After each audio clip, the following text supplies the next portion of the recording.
Nos recessos sombrios e antigos dos montes Apalaches, onde a névoa se agarra às árvores como um sudário e o silêncio é uma presença física, caçadores experientes compartilham um aviso, uma regra de sobrevivência que não está em nenhum manual. Se você está na floresta e vê um cervo, observe. Se ele te vir e fugir, é um cervo. Mas se ele te vir e parar, e te encarar com olhos que não são de uma presa, não se aproxime. Se as pernas dele se dobrarem do jeito errado, se o corpo dele se contorcer de uma forma que a natureza não permite, reze. Porque aquilo, garantem os relatos, não é um cervo. Esta é a investigação sobre a criatura que se esconde à vista de todos. A anomalia que aterroriza uma das regiões mais antigas da América. O não-cervo. A lenda do não-cervo não é um conto de fadas antigo. É um fenômeno moderno, nascido de centenas de relatos em primeira pessoa, que começaram a surgir em fóruns da internet, compartilhados por moradores, caminhantes e caçadores, que testemunharam algo que desafiava a biologia e a razão. A descrição é assustadoramente consistente. Começa com a visão de um cervo, um animal comum e gracioso. Mas a sensação de normalidade é rapidamente quebrada. A criatura exibe um comportamento bizarro. Ela não mostra medo de humanos. Pelo contrário, demonstra uma curiosidade predatória. Os relatos descrevem o não-cervo se aproximando lentamente, com o corpo rígido, a cabeça virada em um ângulo impossível. Seus movimentos são descritos como errados, como os de uma marionete mal controlada, ou de uma animação digital com falhas. As pernas se dobram para trás, como cotovelos, e ele é capaz de ficar em pé sobre as patas traseiras com uma facilidade perturbadora. Mas a característica mais aterrorizante, repetida em quase todos os encontros, são os olhos.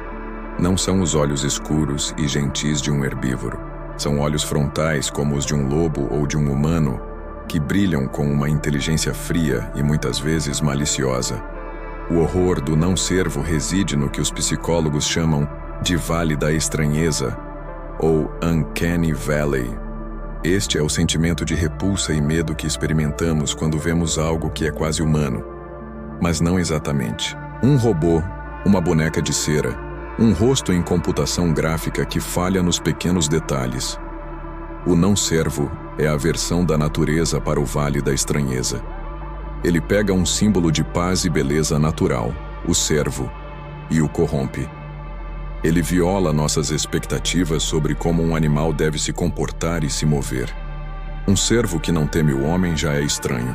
Um cervo que se move como uma aranha, com as juntas se dobrando ao contrário, é um pesadelo biomecânico.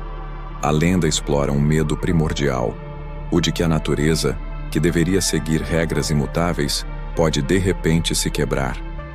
É o medo de que o familiar se torne uma máscara para o monstruoso. Relatos descrevem a criatura emitindo sons que não são de um cervo, como um clique ou um chiado, ou até mesmo um sussurro que se parece com uma voz humana distorcida pelo vento, aumentando a sensação de que aquilo é uma imitação, uma farsa da natureza projetada para atrair ou aterrorizar. Diante de um fenômeno tão bizarro, as teorias tentam dar sentido ao inexplicável. A primeira e mais simples é a de que se trata de uma doença.